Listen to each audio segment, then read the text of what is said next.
Hey guys, subscribe for daily content. And if you're shopping for gear, make sure you check out the description for the newest items at some of the very best online retailers. There's also links for some of the items that I personally recommend. Thanks! What's going on YouTube? Metal Complex here, and today I've got a short little knife review / knife overview to share with you guys. This is the Maxace Big Fella, which is not a big fella. When I unboxed this, I said, what the heck is it? Some sort of secret message on the handle in Morse code? And in fact, it just says Maxace. I mean, I don't read Morse code. That's what you guys told me. So probably. But either way, this is a little fella that is called the Big Fella for some reason. I think it's just Maxace being funny.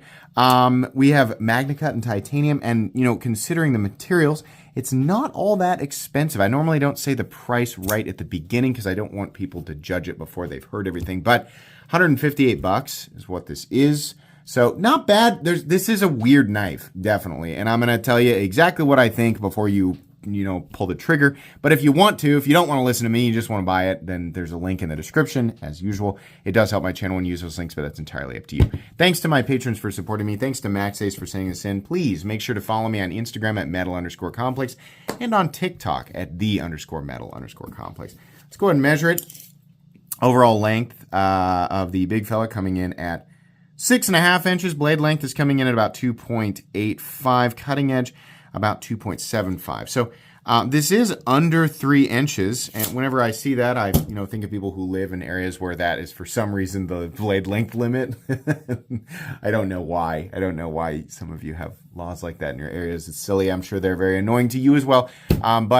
Yeah, it is under 3 inches. So there you go. Let's go ahead and do some size comparisons. Any custom skills you find in this section can be found down in the description under Original Goat and Other. So up against the 8010 and the 8020.5. You can see here it's a little smaller than both. Well, it's a lot smaller than the 8010. Definitely smaller than the 8020.5. Let's go ahead and put it up against the Spyderco PM2 and the Spyderco Para 3. Close to the size of the Para 3, but still small. Cutting edge, though, is actually very similar to the Para 3.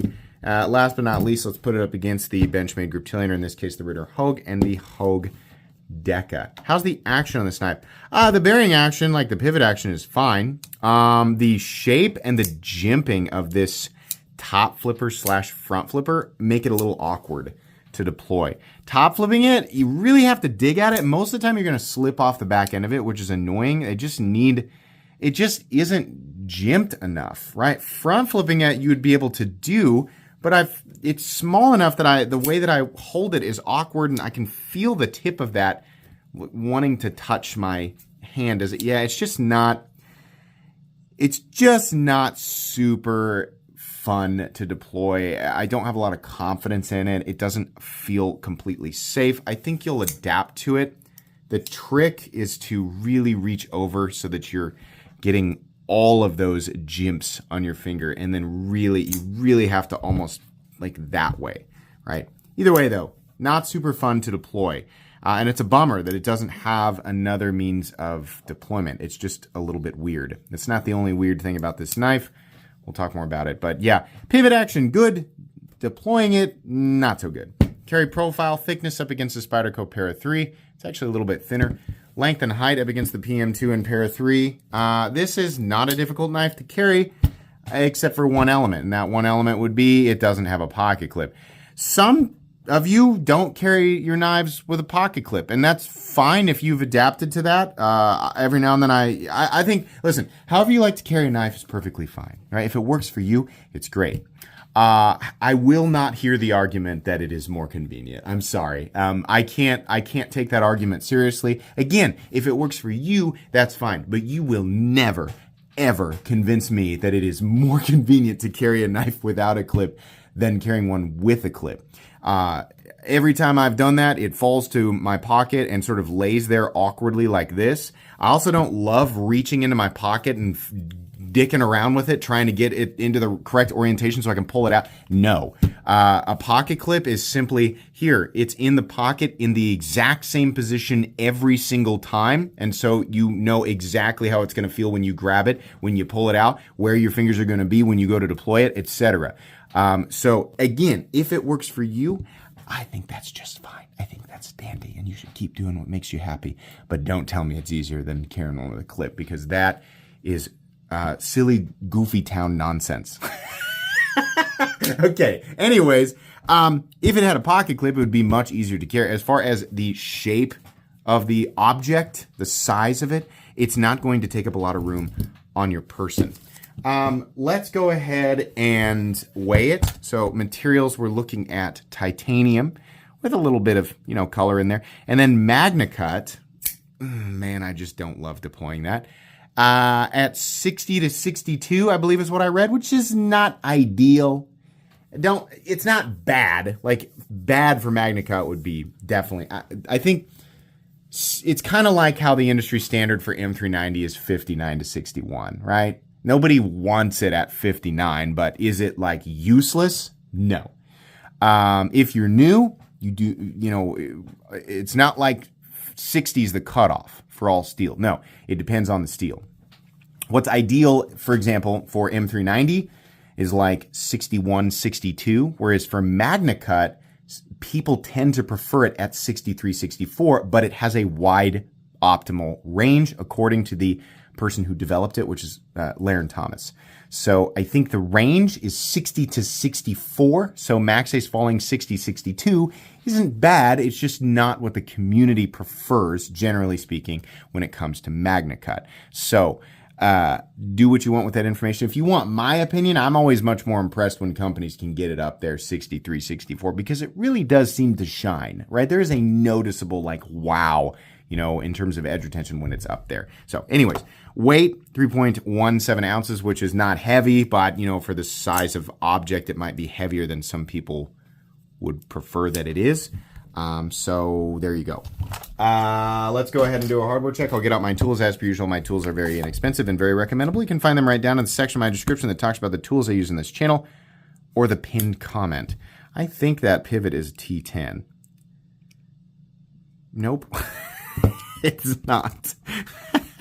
Why does it look like a T10? Let's see here. T8. All right. It's T8. Yep. And these are T6. Not my favorite thing, but these are Chicago end, so just a couple of screws. They also send you a crap load of additional hardware, like literally everything. Maxace is cool like that. Should be incredibly simple to take apart. As long as you have the right tools for the job, you should be good to go. Hey, there's no clip screws to take off, right? This piece that is like the Morse code thing, it actually does have, can you see in there? I think it does actually have screws if you wanted to take that off. Maxace is so weird. I don't know why. It's weird. It's like an underlay. Is that what we call this? I don't know. Maybe you still call it an inlay. Whatever. It's not required to take it off to take the entire knife apart. So there you go. We already weighed it. Let's measure the blade stock thickness. Blade stock thickness on this guy is coming in at 134 thousandths. So middle of the road. Okay, meat and potatoes time. There's just not, some of my reviews are a lot shorter because there's just not a lot going on. This is very straightforward, right? Ergonomically, it's fine. It's okay. You don't have to deal with the clip, so that's a benefit to not having a pocket clip. I think that's probably going to be the main argument from people who, like to carry knives without a pocket clip. Some people are so bothered by pocket clips in general ergonomically that they just don't want them on there. And you know what? I think that's a much more fair argument, a much more logical argument than it's just easier to carry it if it doesn't have a pocket clip. What? That's not, tell me 2 plus 2 is 5 next. You're going to have a much easier time convincing me that 5 is, you're going to have a much easier time convincing me that the answer to 2 plus 2 is brown. Is actually a color instead of a number, then convincing me that carrying a knife without a pocket clip is easier. But I've only ever heard that specific argument a couple of times, and I don't know. The sanity of those people, I don't know. I think the more reasonable argument, and probably the majority argument when it comes to the pocket clip, is I just don't like how it feels ergonomically.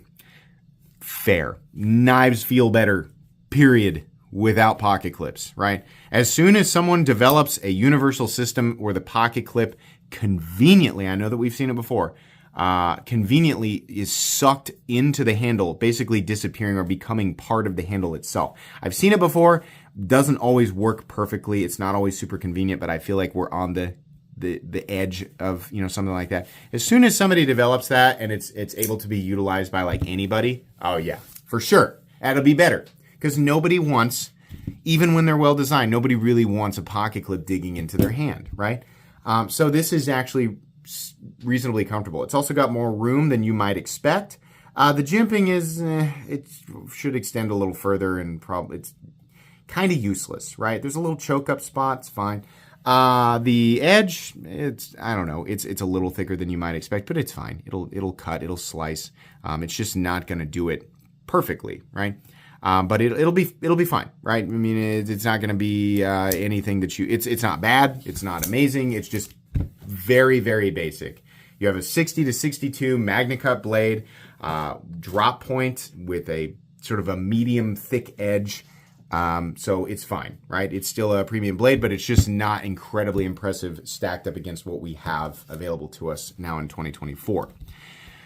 We have what looks like a hand rub satin finish up here. I think it's just a Maxace's machine finish that just the lines run this way. And then we have like a blasted finish right here on this bevel. And then we have Maxace, and we have Big Fella, and we have MagnaCut, which is completely unnecessary. Why not just the Maxace logo like that, and then MagnaCut really small and way up here or right here? Why we have to have this all over the blade, I don't know, but some companies like to do that. Just a couple of body screws down here, and that's it. There are 2 lanyard holes.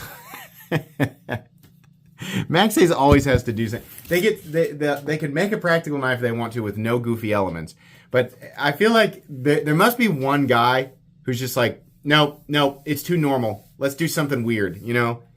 So you got 2 lanyard holes. There you go. Great. That's not really in the way though. And then we have a steel lock bar insert that doubles as the over travel stop. We have garaged stops right here. So they're a little underneath the frame that you can see them, which is kind of cool. Both open and closed position. Nice. Action's really smooth. No blade play up, down, left to right. No lock stick. No pivot lash. Very smooth and consistent in here. Little clicky medium, light medium detent, and it's perfectly centered. Really, the only saving grace here is that the fact that this is only $158, which is fine. It's such a quirky, weird little knife, right? But that's what Maxace does. They either make quirky, weird little knives or quirky, weird monster knives, right?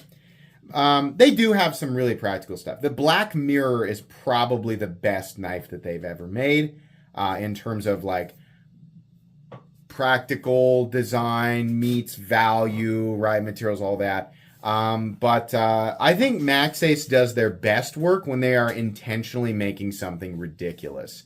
I think if they're going to work with MagnaCut, I would prefer that it's just a little harder. I think the vast majority of the community. As far as stuff like this, like if you're going to make a knife that is a front flipper / top flipper only, the jimping and the shape of that has to be on point. It's got to be perfect or it shouldn't be there. You can't do like a system like this where this is the only means of deployment and it's kind of iffy, right? Just make the jimping deeper. I don't know why companies are like, oh, we could make it deeper, but let's just make it slippery. Like, come on, that's the thing we're using to deploy the knife, right? So, I don't know. As far as like the materials and the execution of the materials, like how well finished is it? It's great. It's typical Maxace, right? So, if that's what you're using to determine whether or not you want to buy it, well, it's an A+, right? The design itself has quirks and issues, not fit and finish issues, just poor design choices. And the Morse code thing is very random, but okay. That's pretty much it. I don't think it's a bad price, but I don't necessarily recommend this knife either.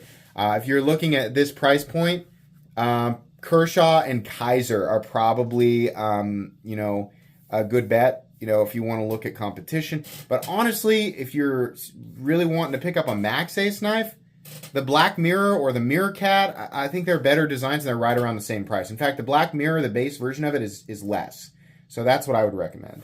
But that's going to be pretty much it for today. There's really nothing else to say here, and we're already at 14 minutes. It wasn't even a short review. Thanks again to Maxace for sending this in. Please make sure to follow me on Instagram at metal_complex. If you enjoyed this video, leave a like. If you'd like to check out my other content, I do, of course, have lots of videos of knives that are either expensive or inexpensive that I do or don't like, so check those out. And if you enjoy all my content, go ahead and click on that Metal Complex logo right there and subscribe because there's definitely more coming.